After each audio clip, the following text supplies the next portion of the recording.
Hey everyone, this is Friedel Huck or AJ Raven, and I'm back with my recap and review of Pose season number 2, episode number 2, which is titled Worth It. So the episode opens up with a ballroom event, and I think the theme is feminine realness. So Pray Tell is doing his shtick, his spiel, and he's reading some of the dresses as well as complimenting some of them. And it turns out that ever since Elektra ended up joining House Ferocity, she has been helping them level up their performances, and Lulu ends up winning the performance, especially because of the reveal that she did.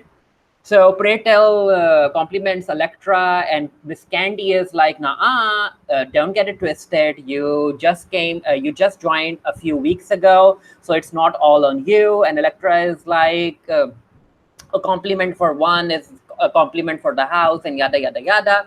So the conversation ends up moving towards where Elektra is getting all of the money, all of her clothes, and Miss Candy is like, Indochine can't be paying you that much. And of course, I mean, it's clear that Elektra is getting money from somewhere, and it's revealed in this episode that she is into bondage and S&M, and she is basically working as a mistress, as a dominatrix. So there's that. Also, her client is using drugs, so something is probably going to come out of that. So Elektra is happy that she's making a lot of money, and one of her co-workers like, "So why don't you leave Indochine?" Electra's like, "I'm not going to leave Indochine. Why should I? I'm making money from there as well, and it keeps me in the conversations of the rich and stuff like that." So yeah, Elektra is happy, but then again, we all know something is going to happen. So over at Blanca's house, Blanca is getting ready to meet the owners for a shop that she wants to rent, and yeah, I almost called her India more.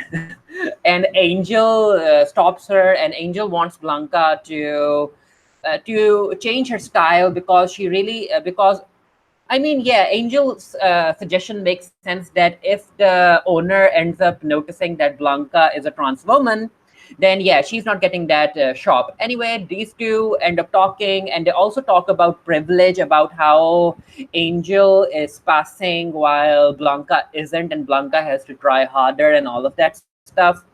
So it was a good moment. And Blanca also tells the Angel that she will one day make a good house mother.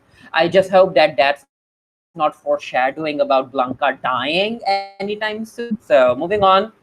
Blanca meets the owner, and that's Miss Norman. And Miss Norman asks if she's Dominican, and Blanca is like, "Yeah," and yada yada yada.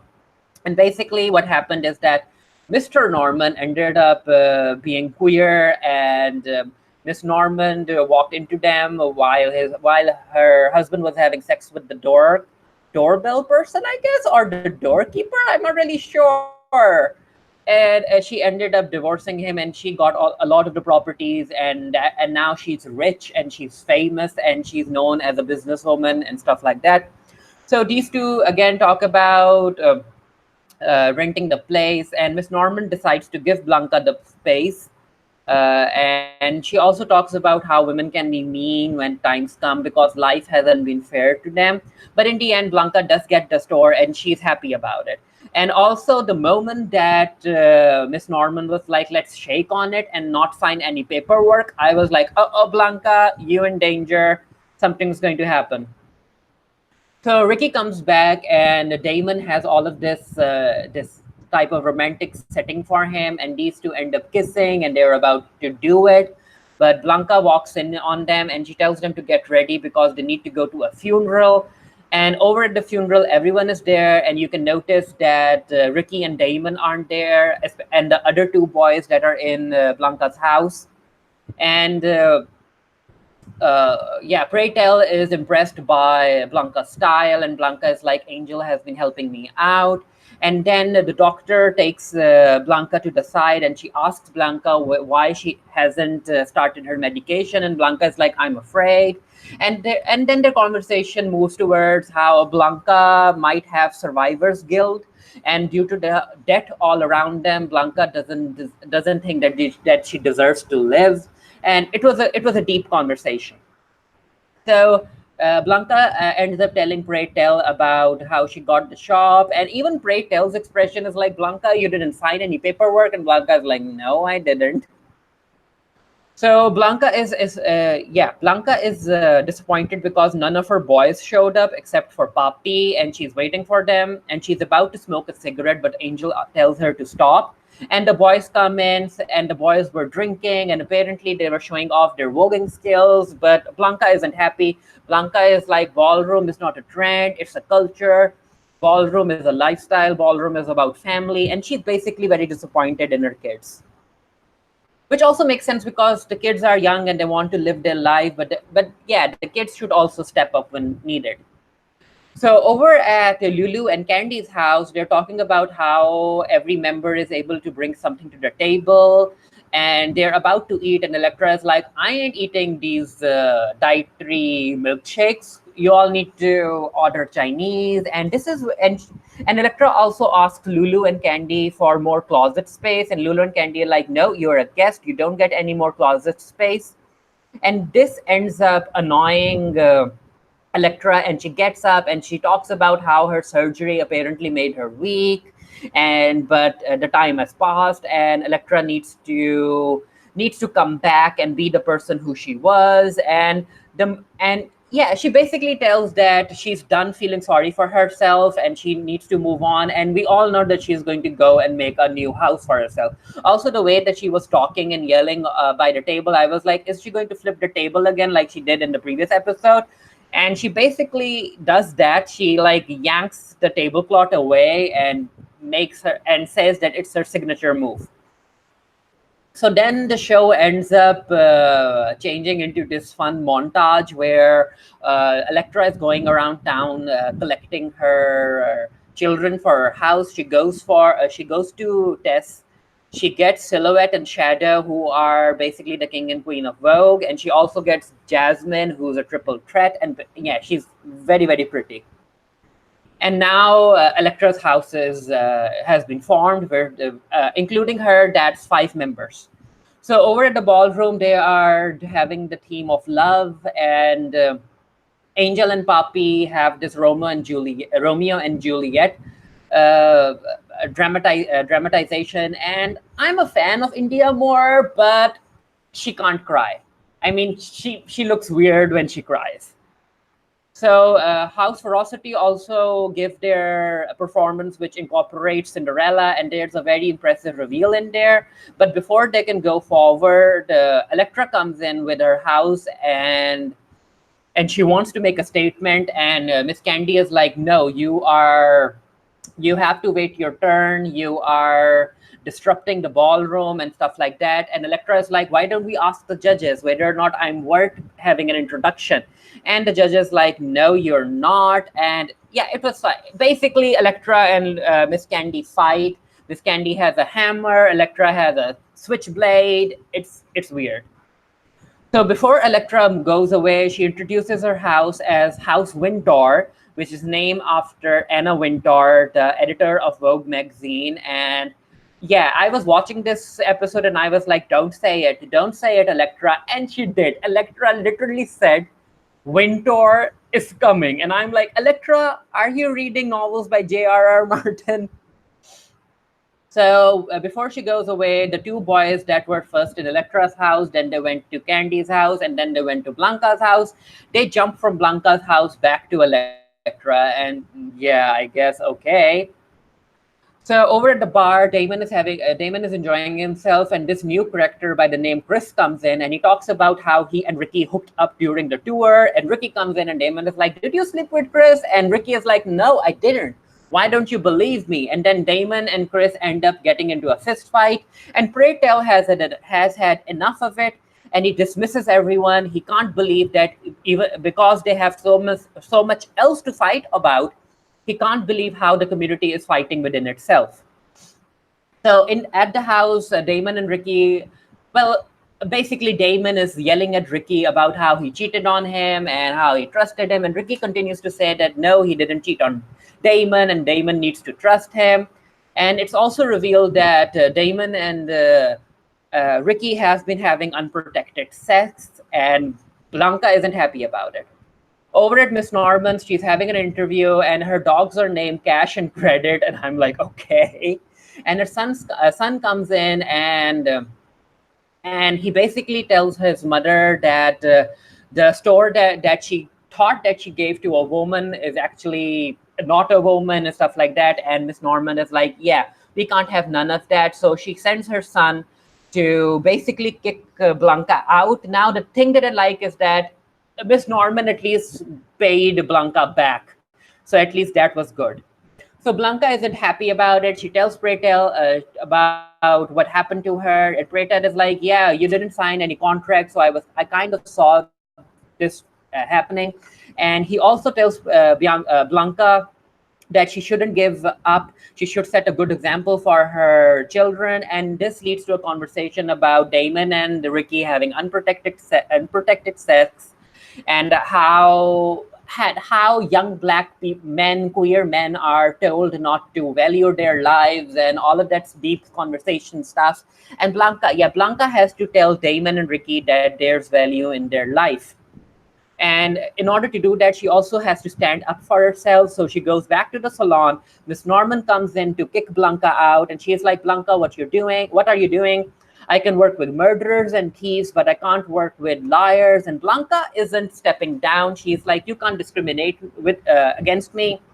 I have lawyers." And Miss Norman is like, "I have lawyers too. I know Italians, I know Russians." And Blanca is like, "Are you threatening me with a beatdown? Because yeah, I'm not afraid of beating, especially because of the experiences that I've had."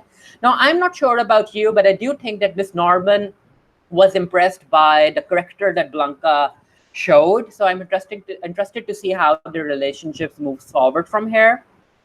So over at dinner, Blanca tells Damon and Ricky about having protected sex, and she also talks about how she was once young, and she used to hook up with other guys because she thought that one night stands or a quickie was love. She was just so thirsty for love and all of that stuff. And she basically reveals to all of the children that she's HIV positive and she has AIDS. And Poppy comes in, and Poppy, the actor, I guess the actor's actual name is Angel. He ends up giving a very impressive performance. Like, I almost cried when he was talking to Blanca about how he'll take care of her. So Damon and Ricky decide to get checked, and both of them are negative. And this is where Damon seems to have lost himself, and he's trying to find a purpose. And I'm like, Damon, you are really making a mountain out of a molehill at this point. So at the ball, the team is like, I guess, feathered beauty, and Blanca does her stuff with her house, but it's not able to get the top scores. And Miss Candy, for some reason, comes in with these paper wings, and she's like booed out of off the runway. And then Elektra comes in with her house. There's a clamshell evolved, and she breaks out with her wings, and it's perfect. It's amazing. It's everything. And of course, she has to win, and she does. However, Pretel does take the moment and talk about that even though Elektra got the trophy, Blanca is doing something for everyone. She's an entrepreneur. She's opening doors for other queer people to start their own businesses. So I appreciated how Pretel complimented Blanca's initiative and her courage in front of everyone. So Damon and Ricky talk about stuff, and Damon is like, "Ricky, I need to break up with you. I need to focus on myself. I need to love myself before I love somebody else." And I'm like, all of that. I get all of that, Damon, but where did this cheating thing come from? Like, Damon continues to say that Ricky cheated on him. However, I don't think we have seen any proof that Ricky cheated on Damon. So I'm not really sure what's happening there. It just feels drama for the sake of drama. So over at the house, Blanca decides to take her meds. So let's see if there are going to be any side effects that she'll be experiencing. So her salon is ready. It's open. So I guess a lot of weeks have passed, and Blanca gets her first customer, and she's excited about it.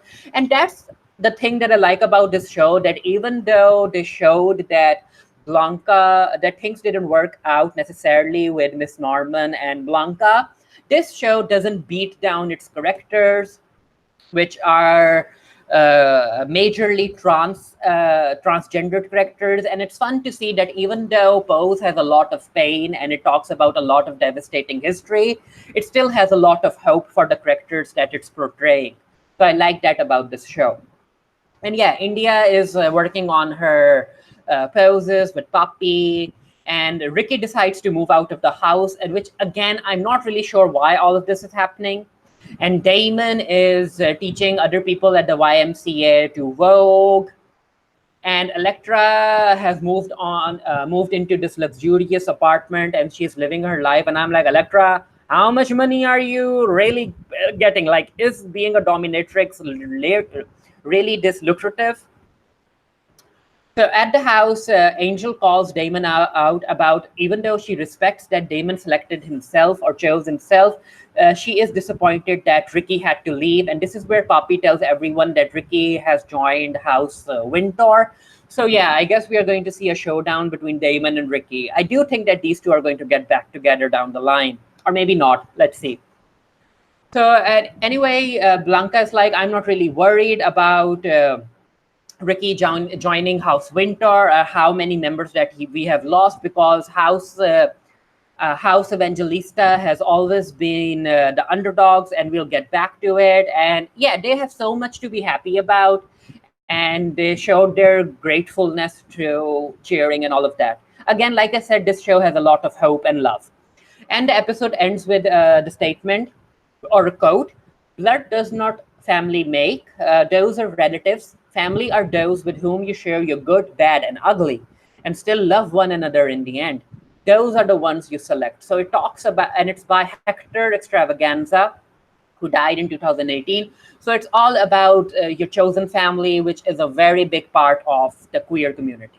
So let me know what you guys thought. I think I'll be doing a written review of this for the Geekiary. The link to that will be down in the comment section below as soon as the review goes up. Let me know what you guys thought about this episode. I liked it, and I'm looking forward to seeing what happens next. And yeah, until next time, stay happy, stay safe, stay blessed, and I'll see you guys later. Bye.